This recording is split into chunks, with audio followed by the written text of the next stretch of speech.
नए घर की नींव में क्या रखा जाता है? जब हम नए घर की नींव रखते हैं तो उसमें बहुत सी चीज़ें रखी जाती हैं, जैसे नाग नागिन का चांदी का जोड़ा, हल्दी की 5 साबुत गांठें, 5 भुजा वाली साबुत सुपारी,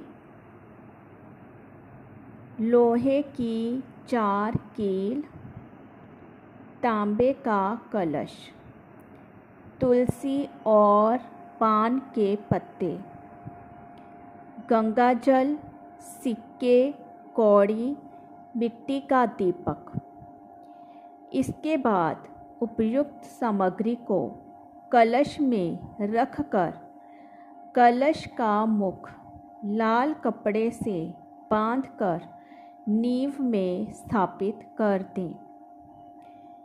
नींव खुदवाने से पहले हमेशा विधिवत भूमि पूजन करना चाहिए। नींव की खुदाई ईशान कोण से शुरू होनी चाहिए। विधि विधान से नींव की पूजा करने से घर में सुख, शांति और समृद्धि आती है। अतः जब हम घर की नींव रखते हैं तो इन चीज़ों का, हमें इन बातों का ध्यान रखना चाहिए। कर्म की श्रेष्ठता केवल परिणाम से नहीं अपितु उद्देश्य से ही कर्म की श्रेष्ठता का निर्धारण होता है। जीवन में बहुत बार यह आवश्यक नहीं होता कि अच्छे कर्म का परिणाम अच्छा ही मिले।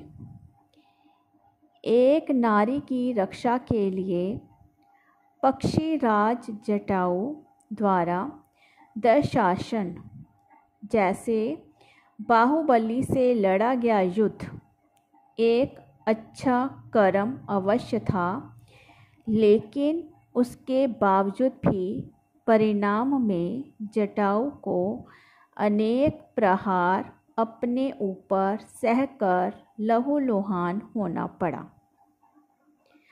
अतः हम कह सकते हैं कि कर्म की श्रेष्ठता उसके उद्देश्य से होती है। ये ज़रूरी नहीं है कि अच्छे कर्म का परिणाम अच्छा ही मिले।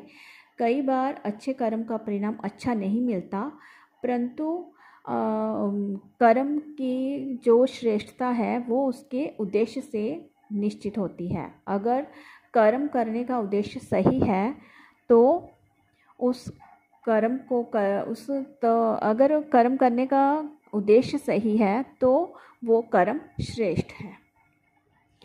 हस्तिनापुर में दुर्योधन को समझाकर युद्ध को टालने के लिए श्री कृष्ण का शांतिदूत बनकर जाने का निर्णय एक श्रेष्ठ कर्म होने के बावजूद भी उसके परिणाम में उन योगेश्वर को, भगवान श्री कृष्ण को अनेक अपशब्द सुनने पड़े और उन्हें बंधक बनाने तक का प्रयास किया गया।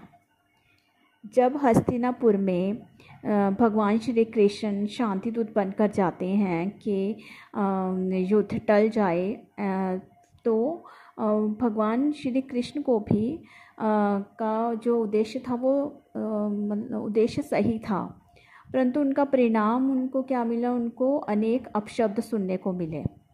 अतः ये ज़रूरी नहीं है कि कर्म अच्छा हो तो उसका परिणाम भी अच्छा हो। महत्व इस बात का है कि कर्म श्रेष्ठ तभी कहलाता है अगर उसका उद्देश्य सही हो। पक्षीराज जटायु हो या भगवान श्री कृष्ण, दोनों के कार्य अच्छे थे। परिणाम भले ही अच्छा नहीं रहा, लेकिन दोनों के उद्देश्य परम पवित्र थे। अच्छा कर्म वह नहीं जिसका परिणाम भी अच्छा हो, अपितु अच्छा कर्म वह है जिसका उद्देश्य भी पवित्र हो।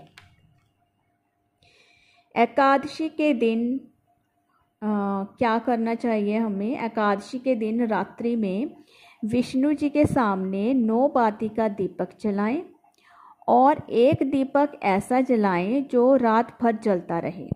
इससे कुंडली में बृहस्पति ग्रह सही होता है, माँ लक्ष्मी अत्यंत प्रसन्न होती हैं, घर में सुख, समृद्धि और धन का वास होता है। आशा करती हूँ आपको ये वीडियो अच्छा लगा होगा। धन्यवाद। जय श्री राधे कृष्णा।